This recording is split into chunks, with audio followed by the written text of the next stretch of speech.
ఆపదామపహర్తారం దాతారం సర్వసంపదాం లోకాభిరామం శ్రీరామం భూయో భూయో నమామ్యహం. గత కొద్ది రోజులుగా ఈ ప్రవచనంలో ఒక మాట మనవి చేస్తూ వస్తున్నాను. మన ఏవ మనుష్యాణం కారణం బంధమోక్షయో.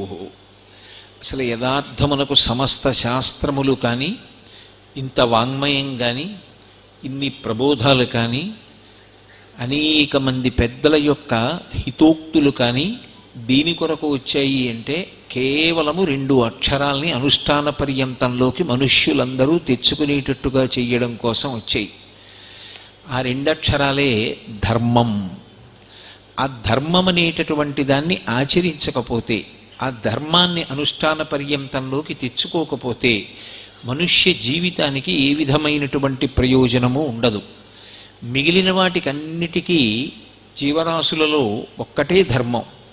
పశుధర్మోనమీ ప్రీతిం అంటారు దేవి భాగవతంలో. పశువులన్నిటికీ ఉన్నది ఒక్కటే ధర్మం, పశుధర్మం అంటారు. దానికి ఆకలేసిందనుకోండి, ధర్మాధర్మములతో సంబంధం ఏం లేదు.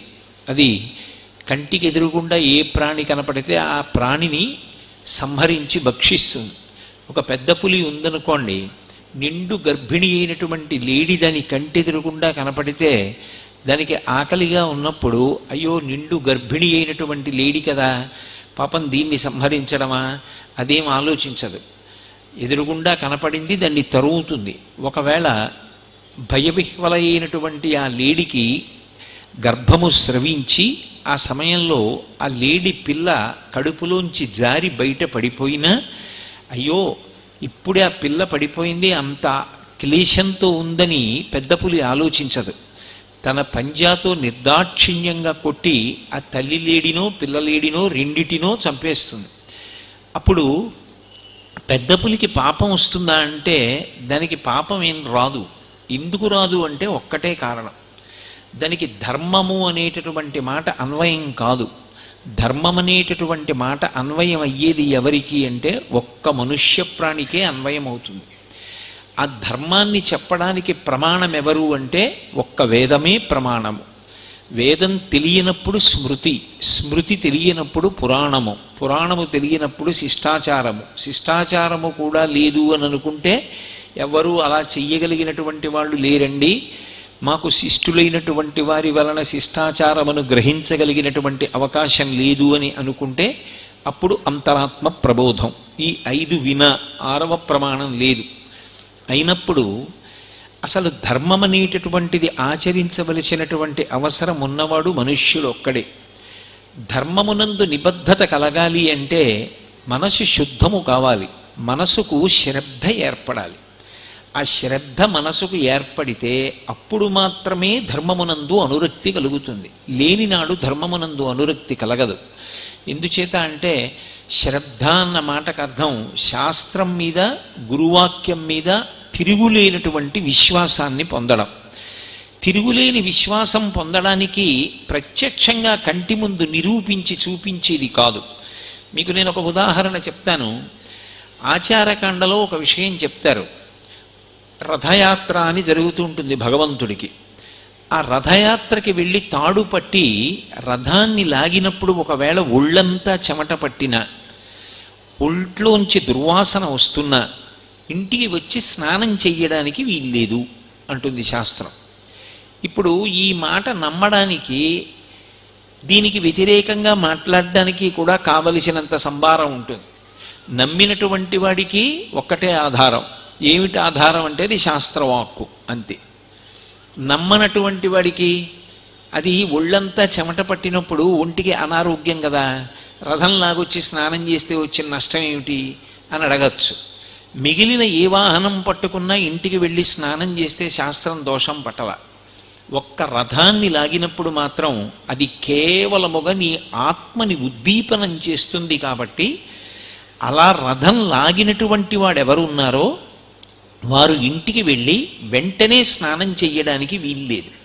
ఎందుచేత అంటే ఈ సప్త ధాతువులలోంచి తేజస్సు లోపలికి ప్రవేశించాలి కనుక తిన్న అన్నం జీర్ణం అవ్వడానికి ఎలా సమయం తీసుకుంటుందో ఆ తేజస్సు సప్తధాతువులలోంచి లోపలికి అందడానికి కొంత సమయం తీసుకుంటుంది. కాబట్టి ఇంటికి వెళ్ళి స్నానము చెయ్యవద్దు అని నిషేధించింది.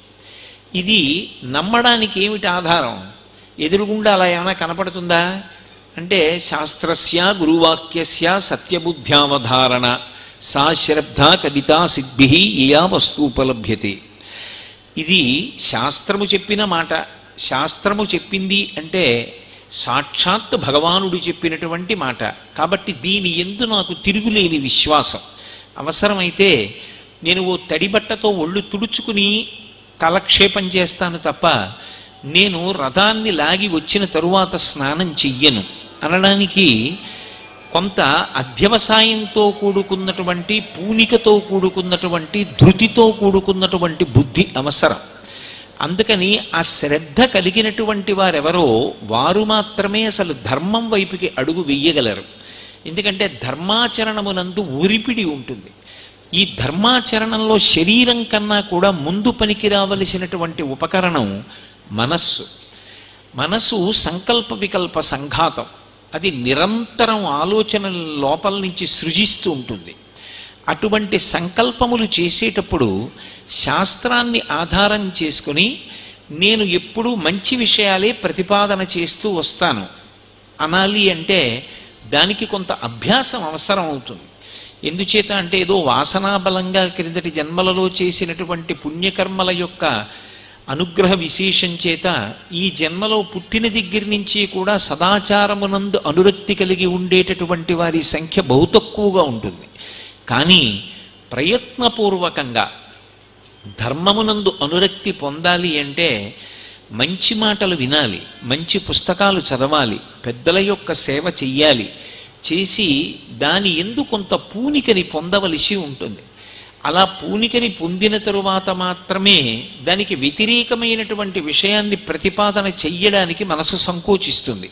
లేకపోతే సాధారణంగా మనసుకుండేటటువంటి లక్షణం ఏమిటంటే ఇంద్రియాలతో కలిసి సుఖములను అనుభవించమని ప్రబోధం చేస్తుంది.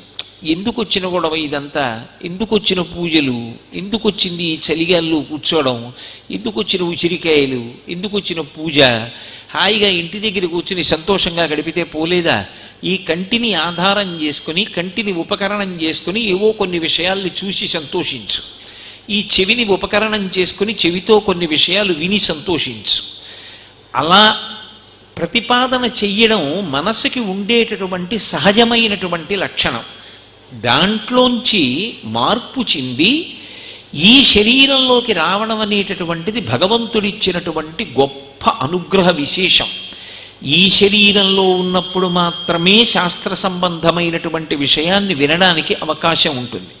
విన్నదాన్ని లోపల పూనికతో పట్టుకుని అనుష్ఠాన పర్యంతంలోకి తీసుకురావడానికి అవకాశం ఉంటుంది. తీసుకుని వచ్చిన తరువాత దాని వలన పుణ్యాన్ని మూట కట్టుకునేటటువంటి అవకాశం ఉంటుంది. అందున మిగిలిన శరీరాలకి నరశరీరానికి ఒక ప్రధానమైనటువంటి భేదం ఉంటుంది. ఒక వ్యక్తి దేవత అనబడేటటువంటి శరీరంతో ఉన్నాడు అనుకోండి, ఏదో స్వర్గలోకంలో దేవతగా ఉన్నాడు. ఆయనకి మళ్ళీ పుణ్యకర్మలు చేసేటటువంటి అధికారం ఉండదు, అథవా ఆత్మవిచారం చేయగలడంతే. కొత్తగా పుణ్యకర్మ చేసి ఇంకా పుణ్యాన్ని పెంచుకోలేడు.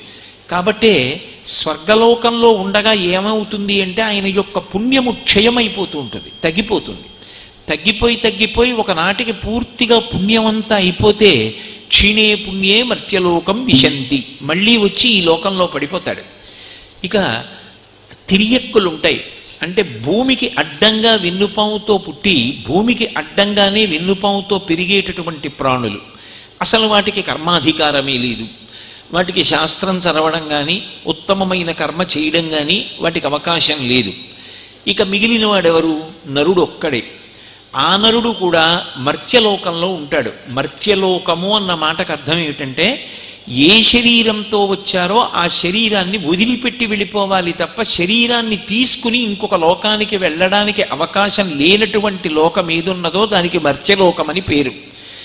కాబట్టి మనందరం మర్త్యలోకవాసులం. ఏ శరీరంతో వచ్చామో ఆ శరీరాన్ని పట్టుకుని ఇంకొక లోకానికి వెళ్ళడానికి అవకాశం ఉండదు. ఈ లోకంలోనే శరీరాన్ని పరిత్యజించాలి. కానీ నరజన్మ చాలా గొప్పది. ఎందుచేత శాస్త్రమునందు అనురక్తి కలిగి శాస్త్రవిహితమైనటువంటి కర్మలు చేసి దాని వలన నాకు కొంత పుణ్యం కావాలని కోరుకుని పుణ్య సంచయాన్ని మూట కట్టుకుంటే శరీర పతనానంతరము స్వర్గాది ఉత్తమమైనటువంటి లోకములకు వెళ్ళి దేవతా పదవులను అధిష్ఠించవచ్చు. నాకు అసలు ఈ శాస్త్రము నమ్మను, గురువు అనేటటువంటి వాడి యొక్క విశేషాన్ని నమ్మను, గురువు చెప్పిన మాట నమ్మను, నేను ఇక్కడ నాకు ఏది సంతోషం అనిపిస్తోందో దాన్ని నా జ్ఞానేంద్రియములను కర్మేంద్రియములను ఉపయోగించి అనుభవిస్తాను అని యథేచ్ఛగా సుఖములను ఇక్కడ అనుభవించి పాపములను మూట కట్టుకొని శాస్త్రవిరుద్ధమైనటువంటి సుఖములను అనుభవించాడు కాబట్టి స్వార్థపూరితమైనటువంటి జీవనంతో బ్రతికాడు కనుక తుట్టతుదన శరీరం విడిచిపెట్టిన తరువాత పాపమును మూట కట్టుకున్నాడు కాబట్టి కొన్ని కోట్ల జన్మల పాటు భూమికి అడ్డంగా విన్నుపా ఉండేటటువంటి తిరియక్కుగా జారిపోవచ్చు. నాకు పుణ్యము వద్దు, పాపము వద్దు, నేను చేసినటువంటి పుణ్యం నాకు ఎందుకు పనికి రావాలి అంటే నాకు చిత్తశుద్ధిని కల్పించాలి. పాత్రని చింతపండుతో తోమినప్పుడు చింతపండు కష్మలమైపోతుంది, కల్మషభూయిష్టమైపోతుంది. ఆ చింతపండుతో ఇంక చారు కాచుకోవడం వీలు కాదు. కానీ పాత్రకి మెరుగు వచ్చింది, కొత్తగా రాలేదు, మెరుగుకి ఉన్నటువంటి ప్రతిబంధకం తొలగిపోయింది, పాత్ర యొక్క యథార్థ స్వరూపం బయటికి వచ్చింది. నేను చేస్తున్నటువంటి పుణ్యకర్మలన్నీ దేనికి పనికి రావాలి అంటే నా చిత్తమునకు పట్టినటువంటి కల్మషం తొలగిపోవాలి. కల్మషం తొలగిపోతే స్వస్వరూపము భాసిస్తుంది. స్వస్వరూపము భాషించిందనుకోండి తానెవరో తెలుస్తుంది. తానెవరో తెలియడమే అజ్ఞానము నశించడం. అజ్ఞానము నశించి జ్ఞానము కలిగినదనుకోండి ఇక మళ్ళీ పుట్టవలసినటువంటి అవసరాన్ని పోగొట్టుకొని పునరావృత్తి రహిత శాశ్వత శివ సాయుజ్య. అజ్ఞానము నశించి జ్ఞానము కలిగినదనుకోండి ఇక మళ్ళీ పుట్టవలసినటువంటి అవసరాన్ని పోగొట్టుకొని పునరావృత్తి రహిత శాశ్వత శివ సాయుజ్య స్థితిని పొందుతాడు. అంటే అసలు నాకు దేవతా పదవులు వద్దు, తిరియక్కులు వద్దు, పుణ్యము వద్దు, పాపము వద్దు, ఇక పైన పుట్టవలసిన అవసరం లేనటువంటి పునరావృత్తి రహిత స్థితిని పొందాలనేటటువంటి భావన చేత పుణ్యకర్మలు చేసి దాని వలన చిత్తశుద్ధిని పొంది, చిత్తశుద్ధిని పాత్రతగా పొంది, దాని వలన జ్ఞానమును పొంది, జ్ఞానము వలన మోక్షమును పొందడానికి కావలసినటువంటి యోగ్యత కూడా ఒక్క మనుష్య జన్మకి మాత్రమే ఉంది. ఇన్ని ఉన్న ఒక్కటి మాత్రం అత్యంత ముఖ్యమైన విషయం. ఏది ముఖ్యమంటే ఈ శరీరం పైకి కనపడేటటువంటి దాని వలన అంత ఉత్తరక్షణ ప్రయోజనం కలుగుతోంది అని నిర్ధారించడం చాలా కష్టం. ఎందుచేత అంటే మనసు చాలా కీలకమైనటువంటి పాత్ర పోషిస్తుంది. మనసు భగవత్పరమైందనుకోండి, అది చాలా సంతోషాన్ని పొందడం అలవాటు చేసుకుందనుకోండి, అప్పుడు అది సమర్థతని కూడా విచారించదు. ఎక్కడైనా భగవత్ శబ్దం వినబడుతోందనుకోండి, ఎవరో భగవంతుడి గురించి చెప్తున్నాడు, ఆయన ఎవరు, ఆయన ఏం చదువుకున్నాడు, ఆయనకి ఎంతొచ్చు, ఆయన చెప్పిన దాంట్లో సత్యం ఎంత, ఆయనకి తెలియనిది ఎంత విచారణ చెయ్యదు. భగవంతుడి గురించి 4 మాటలు విన్నానా లేదా సంతోషపడిపోతుంది. అది గుల్లతనం అంటారు. మనసుకి ఆ ఆర్ద్రత, ఆ గుల్లబారుతనం రావాలి అంటే మొదట్లో సాధన కావాలి. ఆ సాధన లేకపోతే రాదు. రామకృష్ణ పరమహంస ఒక మాట అంటారు, ఒక మేకుని తీసుకెళ్ళి బీమ్ అంటారే, ఒక దూలం మీద పెట్టి ఆ దూలం మీద కొట్టారనుకోండి, కొయ్య దూలం కాదు, అటువంటి సిమెంట్ స్తంభం, లోపల ఇనుముంది, దాని మీద పెట్టి కొట్టారనుకోండి మేకు దిగదు, వంగిపోతుంది. అదే ఒక కొయ్య దుంగ మీద పెట్టి మేకు కొట్టారనుకోండి మేకు లోపలికి వెడుతుంది. అసలు మేకు లోపలికి దిగడానికి కావలసినటువంటి మెత్తనితనం ఉండాలి. ఆ మెత్తనితనం లేకపోతే గురువుగారనేటటువంటి సుత్తి శిష్యుడి యొక్క బుద్ధి మీద శాస్త్రము అనబడేటటువంటి విషయాన్ని గురించి మోదినా అది లోపలికి వెళ్ళదు, పైగా వంగిపోతుంది. వంగిపోతే ఇక పనికిరాదని వదిలేయాలి. అంటే అసలు మొదటి ప్రయత్నం ఎక్కడ ప్రారంభం కావాలి అంటే దీన్ని పెట్టుబడిగా పెట్టడానికి సిద్ధపడాలి. అక్కడ మార్పు వచ్చింది అంటారు. దీన్ని పెట్టుబడిగా పెట్టడం అంటే మొదటి పెట్టుబడి ఏది అంటే శరీరమే. అది ఇచ్చగించని విషయాలు చాలా ఉంటాయి. తెల్లవారుజామున లేచి స్నానం చెయ్యి అన్నాను అనుకోండి, బా ఎందుకు వచ్చింది శరదృతువులో హాయిగా చల్లగా ఉంది పడుకోక అంటుంది. చల్లటి నీళ్లు తలమించి చెయ్యి అన్నాను అనుకోండి, ఎందుకు వచ్చింది వేడి నీళ్లు చేయక అంటూ. ఒక గంట సేపు పద్మాసనం వేసుకొని కూర్చుని ధ్యానం చెయ్యి అన్నాను అనుకోండి, మనసు అక్కడ నిలబడదు, వెళ్ళిపోతుంది. నిన్ననే మీతో నేను మనవి చేశా. ఒక గంట సేపు స్తోత్రపఠనం చెయ్యి అన్నాం అనుకోండి, ఇవన్నీ చెయ్యాలా? మనసు పవిత్రంగా ఉంటే చాలదా? లోపల భక్తిగా ఉంటే చాలదా? వితండవాదనం చేస్తుంది. అంటే అసలు ముందు శరీరాన్ని పణంగా పెట్టి, పెట్టుబడిగా పెట్టి ఏదైనా ఒక పుణ్యకర్మ ప్రారంభం చెయ్యాలంటే అది ఎవరికి అంగీకారం అవ్వాలి అంటే మనసుకు అంగీకారం అవ్వాలి. దాన్ని బలవంతంగా ఉంచడానికి, దాన్ని బలవంతంగా తీసుకొచ్చి కూర్చోపెట్టడానికి అది మన మాట వినేటటువంటిది కాదు. దాన్ని మెల్లమెల్లగా మెల్లమెల్లగా మచ్చిక చేసుకోవాలి. ఏనుగుంటుంది అరణ్యంలో, ఏనుగుని పట్టుకునేటటువంటి వాడు ముందు పెద్ద గొయ్యి తవ్వి దాని మీద పుచ్చిపోయినటువంటి వెదురుబద్దలు పరిచి దాని మీద పచ్చటి చెట్టు కొమ్మలు వేసి ఒక ఆడ ఏనుగు బొమ్మ తయారు చేసి అక్కడ పెడితే వచ్చినటువంటి మదపుటేనుగు మగ ఏనుగు ఆ ఆడ ఏనుగు యొక్క బొమ్మకి రుద్దుకునేటటువంటి ప్రయత్నంలో దాని బరువు ఊంచలేక ఆ పుచ్చిపోయినటువంటి అడుగున ఉన్న వెదురుబద్దలు విరిగిపోతే, గోతిలో పడిపోతే కొంతకాలం ఆహారం ఇవ్వడం మానేసి కొద్ది కొద్దిగా ఆహారం, కొద్ది కొద్దిగా నీరు ఇస్తే ఆ ఇచ్చినటువంటి దర్భలా సన్నటి శరీరం ఉన్నటువంటి మామటికి వశపడుతుంది. ఎంత వశపడిపోతుంది అంటే మామటిని తొండానికి చుట్టి 4 ఆమడల దూరం విసిరెయ్యగలదు, లేదా తన కాలు కింద పెట్టి తొక్కెయ్యగలదు. కానీ వశపడిపోయినటువంటి ఏనుగు తన కాలుని ఇనపగొలుసుతో కట్టాలనుకున్నటువంటి మామటికి తనని కట్టవలసినటువంటి ఇనపగొలుసుని తన తొండంతో తానే ఎత్తి అందిస్తుంది కట్టమని, కాలు ముందుకు చాపుతుంది. మనస్సుని కూడా అలాగే మెల్లమెల్లగా మెల్లమెల్లగా అనునయం చేసుకుని దాన్ని వశం చేసుకోవాలి.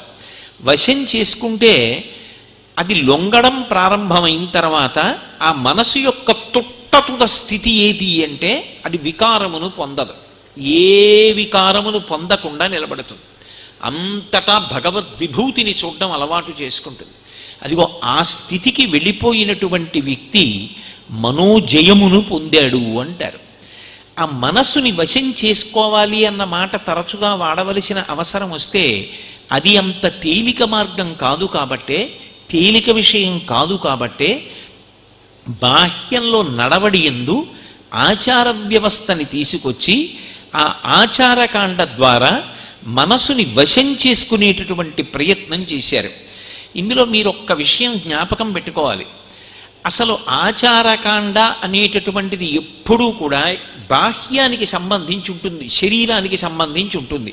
ఇప్పుడు నేను ఈ పూలదండోటి మెళ్ళో వేసుకుని ఉపన్యాసం చెప్తున్నాను అనుకోండి, ఎందుకు ఈ దండ అంటే నాస్రగ్వి, అలా పూలదండ లేకుండా ప్రవచనం చేయకూడదు కాబట్టి నీ మెళ్ళో ఒక పూలదండ ఉంచుకోవాలి. ఏమిటి ఆధారం? శాస్త్రం ఆధారం. ఇప్పుడు పూలదండ మెడలో వేసుకోవడానికి ఈ శరీరము కాదు అంగీకరించింది, శాస్త్రం మీద నమ్మకాన్ని ముందు మనసు ప్రతిపాదన చేసి అంగీకరించింది. అంగీకరించడానికి శరీరము ఉపకరణమైంది. అలా మనసుని వశం చేసుకోవడానికి బాహ్యంలో ఉండేటటువంటి నడవడితో కూడుకున్న ఆచారకాండ సాధనమవుతుంది. అసలు మనసు ఎలా తయారవుతుంది? శరీరం అంటే తెలుస్తోంది. చర్మము, రక్తము, మాంసము, కొవ్వు, అస్థి, శుక్ల, మేధ అనబడేటటువంటి 7 పదార్థముల చేత తయారయింది. అలాగే దీనికి లోపల ఆత్మ, జీవాత్మ అని 2గా కనపడుతూ ఉంటుంది. సత్వము, రజస్సు, తమస్సు అనబడేటటువంటి 3 గుణములతో ఉంటుంది. ధర్మము, అర్థము, కామము, మోక్షము అనబడేటటువంటి 4 పురుషార్థములను సాధించడానికి తయారవుతోంది. శబ్దము, స్పర్శ, రస, రూప, గంధ అనబడేటటువంటి 5 తన్మాత్రలతో ఉంటుంది. 5 జ్ఞానేంద్రియములు, మనస్సు అనబడేటటువంటి 6 సంఘాతమై ఉంటుంది. 2 కాళ్ళు, 2 చేతులు, 4, 5 శిరస్సు, 6 కంఠము, 7 ఉదరము అనబడేటటువంటి 7 అంగప్రత్యంగముల యొక్క సంఘాతమవుతుంది. చర్మము, రక్తము, మాంసము, కొవ్వు, అస్థి, శుక్ల, మేధ అనబడేటటువంటి 7 పదార్థముల యొక్క కలయికగా మారుతుంది. అలాగే దీనికి 9 రంధ్రాలు ఉంటాయి. 2 కన్ను రంధ్రాలు, 2 ముక్కు రంధ్రాలు, 2 చెవి రంధ్రాలు 6, నోరు 7, మలద్వారం 8, మూత్రద్వారము 9. ఇందులో 10 వాయువులు ఉంటాయి. ప్రాణ, అపాన, వ్యాన, ఉదాన, సమాన, నాగ, కూర్మ, కృకర, ధనంజయ, దేవదత్తములు. ఈ 10 వాయువులు కుంభింపబడినటువంటి ఈ శరీరంలోకి బయటికి వచ్చినప్పుడు అమ్మ కడుపులోంచి ఒక రంధ్రం మూసుకుంటుంది. అది నాభి. అమ్మ కడుపులో ఉన్నంతకాలం అమ్మ తిన్న ఆహారంలో ఉండేటటువంటి సారవంతమైన పదార్థం నాభిగొట్టం ద్వారా బిడ్డ యొక్క శరీరంలోకి వెడుతుంది. బయటికి రాగానే నాభీబంధం తెగిపోతుంది. కానీ అమ్మ కొడుకు అన్న బంధం, హృదయ సంబంధం మిగిలిపోతుంది. బయటికి వెళ్ళేటప్పుడు ఒక రంధ్రం తెరుచుకోవాలి. సాధన అంతా దేని కొరకు అంటే అదిగో ఆ తలుపు తీయడం కోసం. ఆ తలుపు తీయడం కోసమని ప్రయత్నం. ఆ తలుపు ఎక్కడుంటుంది అంటే బ్రహ్మరంధ్రం అంటారు. అందుకే ఆ రంధ్రమును దాటి పాపట తీయరు. ఆ రంధ్రమును దాటకూడదు కాబట్టి అక్కడ వరకు మాత్రమే పాపట తీస్తారు. దాన్ని సీమాంతము అంటారు. సీమ అంటే హద్దు, అంతము అక్కడతో అయిపోయింది. అది దాటి ముట్టుకోకూడదు. మాడు మీద కొట్టకండి అంటారు. అందుకే అక్కడ భేదించుకుని జీవుడు పైకి వెళ్ళాడనుకోండి, ఇక ఆయన తిరిగి రాడు శరీరంలోకి. ఆయన మోక్షాన్ని పొందాడని గుర్తు. ఎందరో మహాత్ములు ప్రయత్నపూర్వకంగా అలా వెళ్ళిపోయిన వాళ్ళు ఉన్నారు.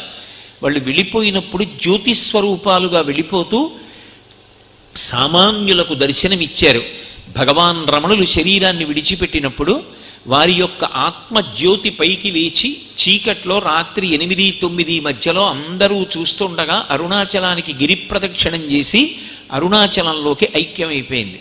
డొక్కా సీతమ్మ గారి శరీరం విడిచిపెట్టినప్పుడు ఆమె యొక్క జ్యోతి ఆకాశ మార్గంలో వెడుతుండగా అమలాపురం దగ్గర ఇందుపల్లి మొదలైన గ్రామాలలో కూర్చున్నటువంటి వేద విద్వాంసులు ఎందరో ఆ జ్యోతిని చూసి ఎవరో ఒక మహాపురుషుడు శరీరాన్ని విడిచిపెట్టాడు అన్నారు. తర్వాత రోజు తెలిసింది డొక్కా సీతమ్మ గారి శరీరం విడిచిపెట్టారని. ఇవాళ ఉన్నంత శక్తివంతమైన ప్రసార మాధ్యమాలు ఆ రోజుల్లో లేవు కాబట్టి కర్ణాకర్ణిగా తెలుసుకుని డొక్కా సీతమ్మ గారు శరీరం విడిచిపెట్టారు అని తెలుసుకున్నారు. ఆ 11వ రంధ్రమును భేదించి వెళ్ళడానికి మనసుని వశం చేసుకోవడం మొట్టమొదట అవసరమై ఉంటుంది. లేకపోతే అది ఈడ్చేస్తుంది మనసుని. అది మాట వినదు. దాని ఇచ్చ వచ్చిన రీతిలో అది వెడుతుంది. అసలు మొట్టమొదటి విజయం మనసు విషయంలో ఎక్కడుంటుంది అంటే, నా మనసు నా మాట వింటలేదన్న విషయాన్ని ఎవడు తెలుసుకున్నాడో వాడు మనసుని పరిశీలించడం మొదలుపెట్టాడని గుర్తు. ధ్యానం చేస్తున్నాడు అనుకోండి, నా మనసు నా మాట వింటలేదు, నేను చెప్పిన దాన్ని మనసు చూడటలేదు అని ఎవరైనా చెప్పారనుకోండి, అది వాడి ప్రథమ విజయం. అసలు అప్పటి వరకు అతను తన మనసుని పరిశీలించలేదు.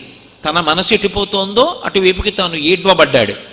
ఇప్పుడు తాను ఒక ఆదేశం ఇచ్చాడు. అదిగో నేను పరదేవత యొక్క పాదములు చూడమని నిన్ను ఆజ్ఞాపిస్తున్నాను. ఇలా ఉంటాయి ఆవిడ పాదాలు, అదిగో ఆ పాదముల జంట వంక చూడు అని ఒక ప్రార్థనా శ్లోకం చదివాడు. మనసు దాన్ని పట్టుకోకుండా దేన్నో పట్టుకుని ఎక్కడెక్కడో తిరుగుతోంది. ఒక పావుగంట పోయాక తెలుసుకున్నాడు నా మనసు అక్కడ నిలబడలేదని. నా మనసు అక్కడ నిలబడలేదని తెలుసుకున్న వ్యక్తి సాధనలో అంతకన్నా ముందున్న వాడి దగ్గరికి వెళ్ళి, ఏం చేయమంటారండి, ధ్యానం చేస్తుంటే నా మనసు నిలబట్టలేదు, ఏం చేయమంటారంటాడు. నిజానికి అది ప్రథమ విజయం. మొట్టమొదటిసారి జీవితంలో తన మనసు నిలబట్టలేదన్నది స్వానుభవంలో తెలుసుకున్నాడు. ఒకసారి అది తెలుసుకున్న తర్వాత అనేకానేకమైనటువంటి సాధనల ద్వారా మనసు మీద నియంత్రణ పెంచుకుంటాడు.